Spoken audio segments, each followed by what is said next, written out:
Saya bersyukur Tuhan memberikan kita pilihan-pilihan yang mungkin seringkali aneh. Sebentar saudara, tidak center ini. Nah, kurang kiri. Nah, siap. Saya bersyukur Tuhan memberikan kita sebuah pilihan-pilihan yang aneh. Tadi Pak Luki sempat sharekan bahwa kadang Tuhan memberikan kita pilihan-pilihan yang aneh. Dan yang lebih anehnya kita memilih pilihan yang aneh itu. Tapi hari ini saya ingin sharingkan sebuah cerita. Jadi kami ini sedang mempersiapkan untuk trip kami pergi ke Australia. Pada awalnya kami ini sangat kesulitan lah. Ingin mencari kontak person di sana, ingin isi kerja ke sana. Itu seperti belum ada jalan yang terbuka. Tapi sampai suatu saat ketemu sama ada satu ibu-ibu. Menurut saya memang ibu-ibu tuh, kekuatan ibu-ibu tuh luar biasa ya. Kekuatan ibu tuh luar biasa dan ibu-ibu ini bilang gini, kalau mungkin Tuhan berkata boleh tolong datangi kami di desa kami di Australia. Jadi kita nih ke Australia nih ke desa saudara, ke perdesaan. Kalau mungkin saudara tanya di mana tempatnya, Naracoorte. Nah nggak tahu kan di mana ya? Nah itu desa, karena itu di desa ya. Tapi singkat cerita orang ini bilang gini, kami di sini nih sering mengikuti kebaktian kalian. Saya mikir, oh berarti orang Indonesia, itu yang saya pikir. Ternyata tidak saudara, mereka ini orang asli, ada yang dari New Zealand, ada yang dari Australia, orang asli sana. Dan mereka mengikuti kebaktian Sabtu dan Senin kita. Jadi kalau bisa kita bayangkan mereka dengerin kita streaming, dengerin kita nyanyi. Itu mereka gak paham lagunya apa, artinya apa gak paham. Tapi mereka sangat jauh di perdesaan.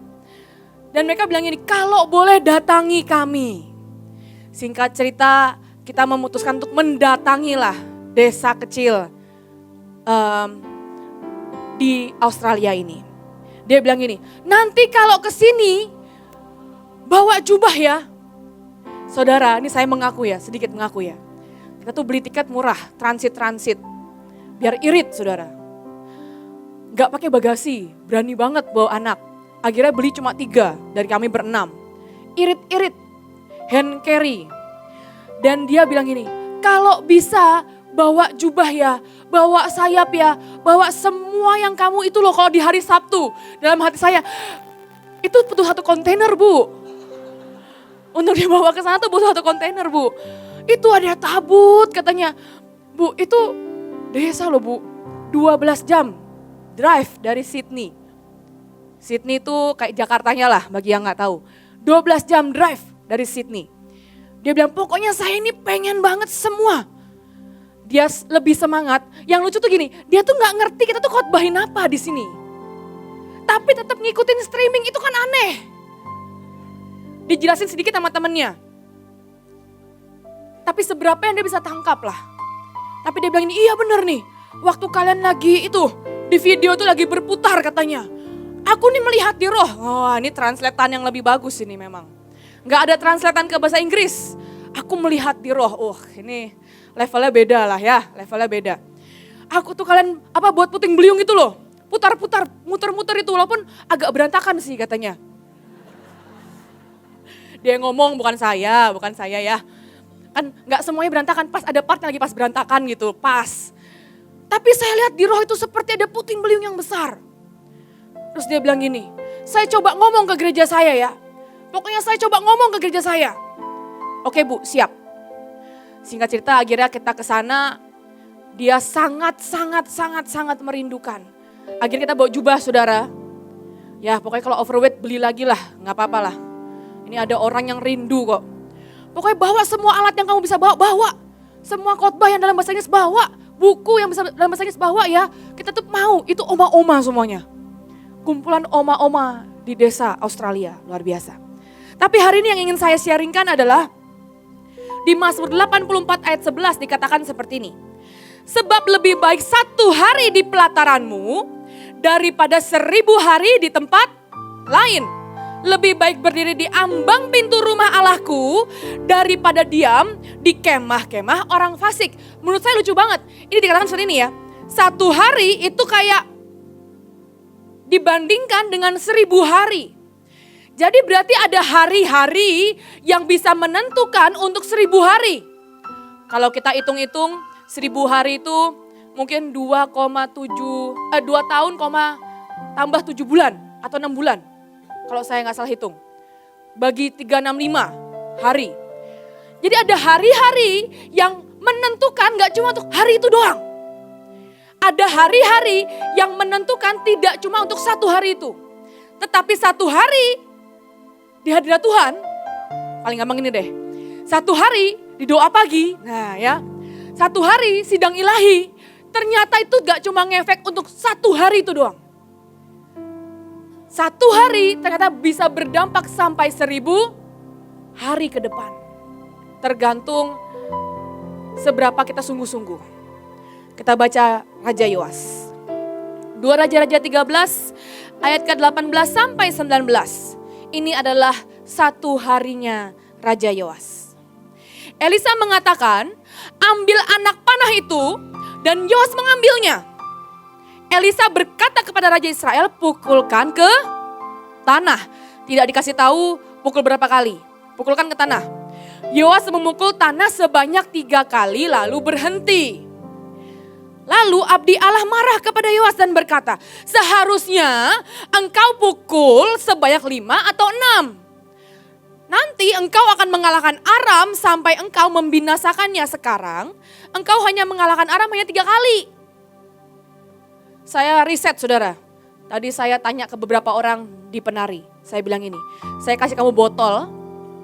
Tolong pukul ke tanah terserah berapa kali. Random saudara. Ada yang mukul cuma gini, tok sekali doang. Ada yang mukul cuma gak ada kekuatannya. Tapi rata-rata hampir semuanya 1 kali. Dan saya riset saya buat penelitian. Ternyata normalnya orang kalau mukul atau ngetok pintu itu minimal 3 kali. Saya gak tahu apakah kalau saudara tuh kayak itu beda lah. Normalnya orang kalau ngetok pintu itu ya. Shalom, saya datang ke rumahmu ya, shalom. 3 kali, normal. Ini manusia pada umumnya. Tapi kan kita melalui jalan-jalan yang aneh ya, saudara ya. Tapi manusia pada umumnya ngetoknya cuma 3 kali. Jadi sebenarnya hari itu waktu Raja Yoas pukul 3 kali, itu normalnya orang. Saya gak tahu kalau saudara bertamu ke rumah orang, apakah kamu tuh gedor-gedor pintunya tuh kayak tok, ting, ting. Normalnya 3 kali. Biasanya menurut penelitian kebanyakan orang. Tapi hari itu ternyata Tuhan ingin sesuatu yang lebih dari Yoas. Normalnya 3 kali yang diharapkan 5 sampai 6 kali. Saya lanjut. 2 Raja-Raja 13 sampai 25 ini faktanya ya. Yoas bin Yohas merebut kembali dari tangan Ben-Hadad bin Hazael kota-kota yang dalam peperangan direbut Ben-Hadad dari tangan Yohas. Intinya adalah 3 kali Yoas mengalahkan dia dan mendapat kembali kota-kota Israel. Akhirnya benar. Karena dia cuma pukul 3 kali. Seperti yang Nabi katakan dia cuma bisa pukul 3 kali. Dan itu hanya mendapatkan beberapa kota-kota dari Israel. Padahal janjinya adalah janji Tuhan di ayat sebelumnya. Dikatakan seperti ini, engkau akan mengalahkan Aram sampai engkau membinasakannya, sampai peris, sampai habis.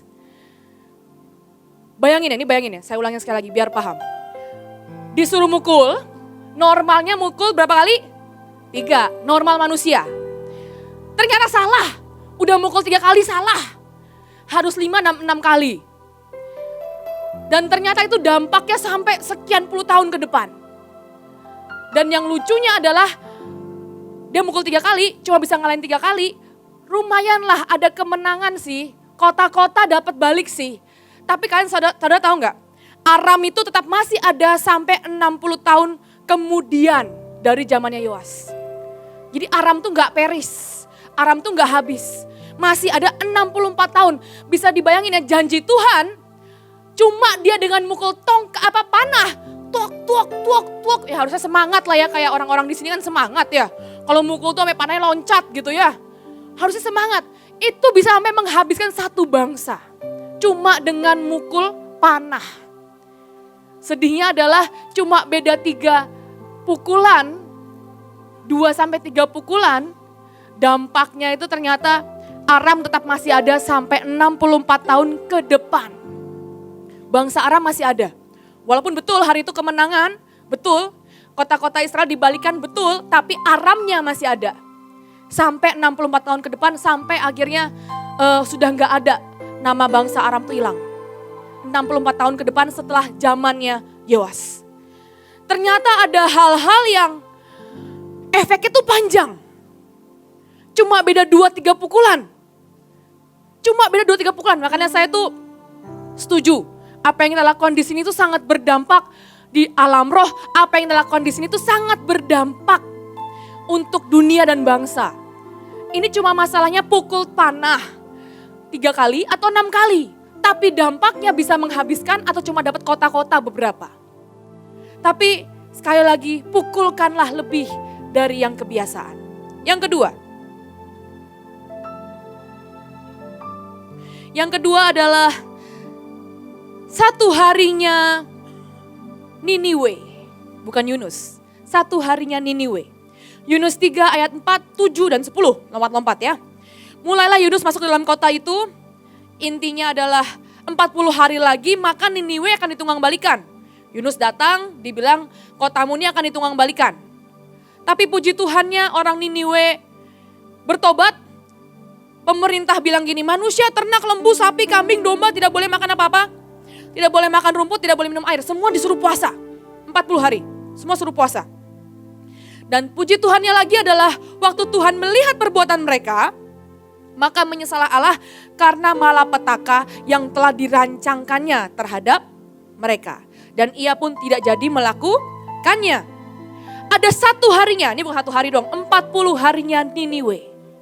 40 hari Niniwe menyebabkan bangsa Niniwe tidak hancur detik itu. Kalau menurut sejarah saya pelajari, sekitar 100 tahun ke depan lagi baru Niniwe hancur. Seperti yang dikatakan Tuhan.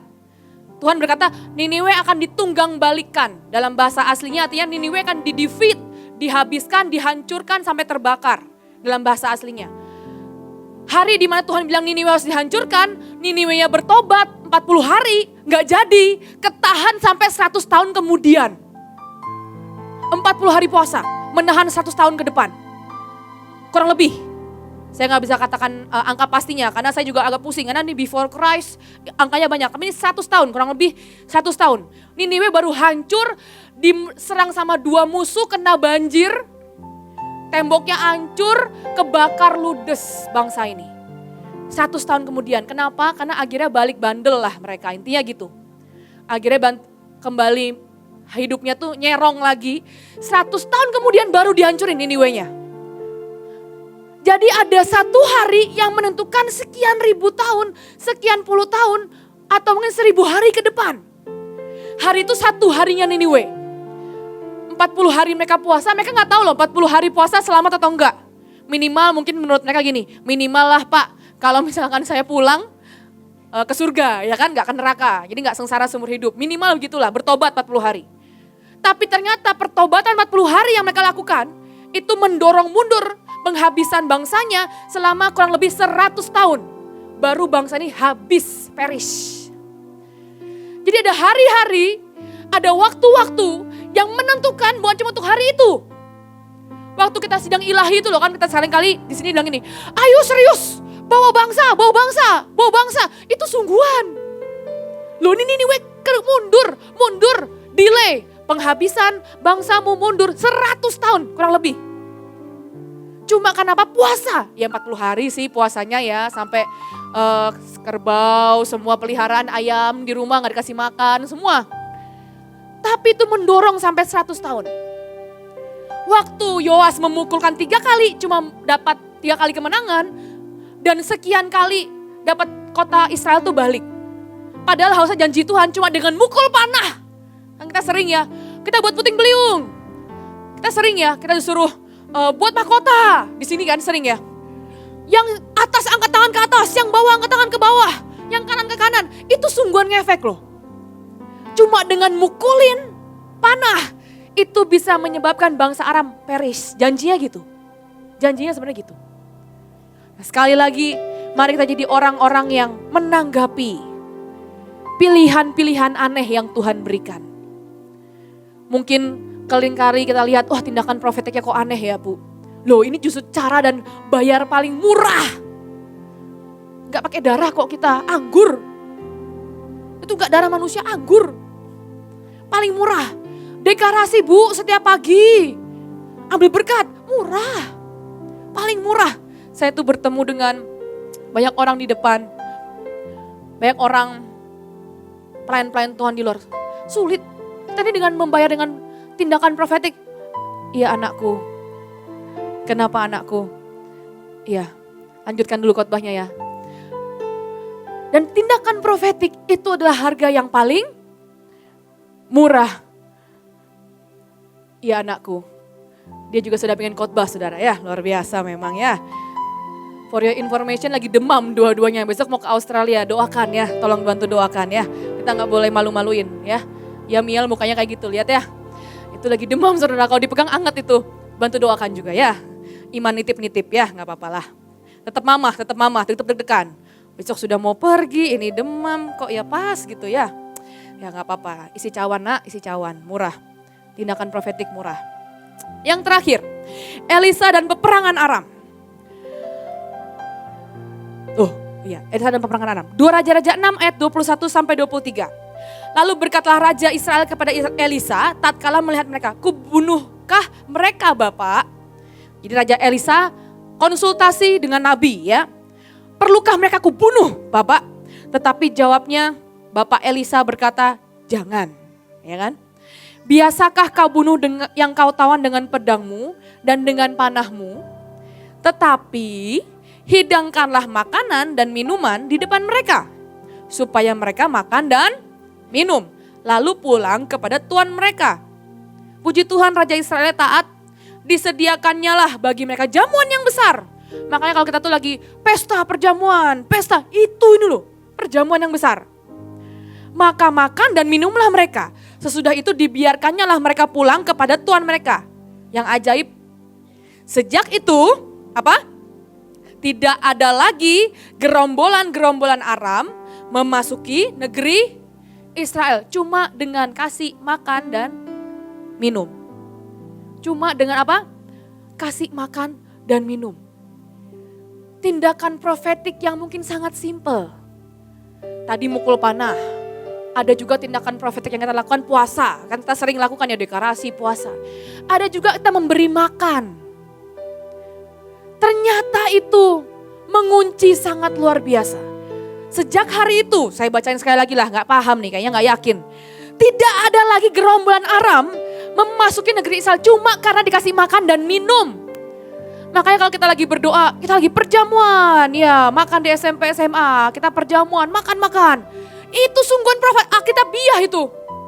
Perjamuan, cuma dengan perjamuan, makan dan minum, itu menahan Aram masuk kota.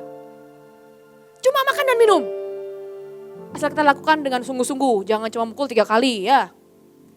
Saya punya kisah terakhir sebelum saya tutup sharing saya pagi hari ini. Waktu Joshua masih kecil, siapa itu Joshua suami saya? Siapa tahu deh nggak tahu kan, siapa tahu dari luar negeri, ya luar negeri nggak tahu kan Joshua siapa. Joshua hari itu masih kecil, masih sekolah. Saya rasa masih satu angkatan ya, SMP ya? Atau SD, oh belum ketemu saya kamu ya. Gak apa-apa, ujungnya kan ketemu ya. Waktu SD dia itu tidak terlalu suka makan saudara. Sebenarnya sampai sekarang perlu didoakan ya. Iman titip juga hari ini ya. Tolong doakan biar suami saya suka makan ya. Dia gak terlalu suka makan, jadi setiap kali dapat catering makanan di sekolahnya, dia buka, set. Gak suka nih dia tutup ya kan. Gak suka, dia akan kasih ke orang lain makanannya. Sama kayak Miel sekarang, mengulangi juga dia sekarang. Makanan temennya diambil ya kan, makanan dia dikasih-kasih. Ya Cici ya, kenapa mah diceritain ya mah ya. Gak apa-apa, namanya juga anak pendeta ya. Saya anak hamba Tuhan, pasti ceritamu akan tersebar ke seluruh antara dunia, gak apa-apa nak. Tapi singkat cerita, balik lagi ke cerita Yosua. Dia suka bagi makanan. Kalau nggak suka dikasih orang. Kalau suka dimakan, ya kan? Nggak doyan, kasih. Dia sering ngasih ke SS hari itu. Pak, ini ada makanan lebih, saya kenyang. Padahal bukan kenyang, nggak suka. Dia kasih ke SS. Sampai suatu hari ceritanya, dia buka makanannya, dia lihat dia suka makanannya kali ini, puji Tuhan. Kalau dia suka dia makan dong, bener nggak? Makan. Tapi dia mendengarkan suara Tuhan. Tiba-tiba ada suara yang berbisik sangat lembut di hatinya bilang ini, hari ini karena kamu suka, walaupun kamu suka tapi kasih ya ke SS yang satu itu. Akhirnya dia ceritanya lagi belajar mendengar suara Tuhan lah. Dia taat, dia tutup makanannya gak jadi dimakan nih, makanya kurus dulu tuh ya. Itulah saudara, doakan. Tolong doakan, kurus doakan ya, anak demam doakan, semua doakan pokoknya. Gak apa-apa, kita ini kan berjalan dalam profetik dan berdoa, itu yang akan mengubahkan banyak hal. Singkat cerita dia kasih, gak ada yang terjadi, seperti gak ada yang efek, tapi ternyata orang yang dia kasih makan, resign dari Mahanaim. Kenapa resign? Dia bilang gini, saya ini sebenarnya datang ke sini bukan buat kerja, terus apa? Saya datang ke sini untuk menculik Joshua. Sungguhan, ini true story, true story. Untuk menculik Joshua, kalau menculik Stephen nggak sanggup. Karena waktu itu kalau Stephen agak berkelimpahan. Sedangkan adiknya ini cukup, ya hari itu masih cukup dia. Ya. Dia ditugaskan untuk menculik Joshua. Jadi dia cari pekerjaan yang pas, yang kira-kira bisa cari tempat yang pas, dikarungin, diikat kabur gitu, kira-kira gitulah. Tapi dia bilang ini, setiap kali saya sudah mulai berencana untuk menculik, Joshua ini ngasih saya makan. Dan hari itu di mana dia kasih makanan yang dia suka.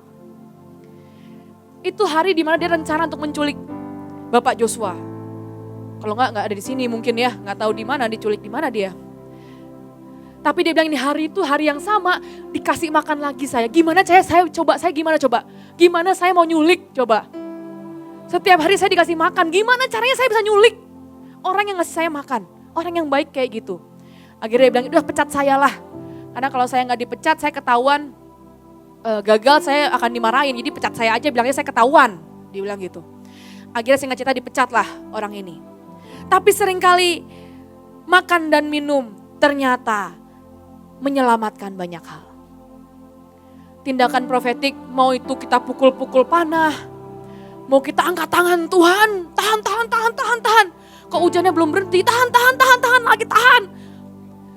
Kita dorong, semua sakit penyakit, itu ngefek. Sungguhan. Kalau belum percaya, alami makanya. Pak Yusak selalu berkata, makanya imannya tuh jangan nebeng-nebeng. Ikut Tuhan tuh gak gandeng-gandengan. Pak Yusak selalu berkata, makanya alamin. Kalau kamu hari ini gak percaya dengan apa yang kita lakukan, berdoa sama Tuhan. Tuhan kalau engkau benar tunjukkannya ditunjukin kamu. Shock nanti kamu. Alami, bukan dari kata orang, alami. Sekali lagi, mari kita memberikan sesuatu yang lebih, tidak hanya mukul, seperti sekedarnya 3 kali. Manusia normalnya ketok pintu 3 kali, tok. Tadi saya tes penari cuma 1 kali, tok. Tanpa ada tahu apapun. Lakukan yang lebih. Yang kedua adalah puasa kita, deklarasi kita itu berdampak jauh. Niniwe 40 hari puasa itu menahan 100 tahun. Kalau mungkin puasanya lanjut terus ya, mungkin bisa nggak habis Niniwe. Ditambah doa, ditambah pemuritan, jadi keturunan selanjutnya nggak jahat lagi gitu ya, mungkin selama-lamanya Niniwe nggak hancur kali ya. Tapi yang terakhir adalah seringkali ada hal yang sangat mudah, sangat simpel, yaitu memberi makan dan minum. Waktu ada perjamuan, waktu kita angkat roti kue, hari ini kuenya pedang dan perisai. Nanti mungkin hari Senin ada kue yang lain lagi. Kuenya enak saudara, tapi gak cukup enak saja sampai di situ doang. Tapi mari itu jadikan kita daging, tidak hanya enak kuenya, tapi sampai itu menjadi berdampak gak cuma untuk satu hari, tetapi itu berdampak untuk hari-hari ke depannya. Sekali lagi, lebih baik satu hari di pelataranmu daripada 1000 hari di tempat lain. Terima kasih, Tuhan Yesus memberkati. Amin.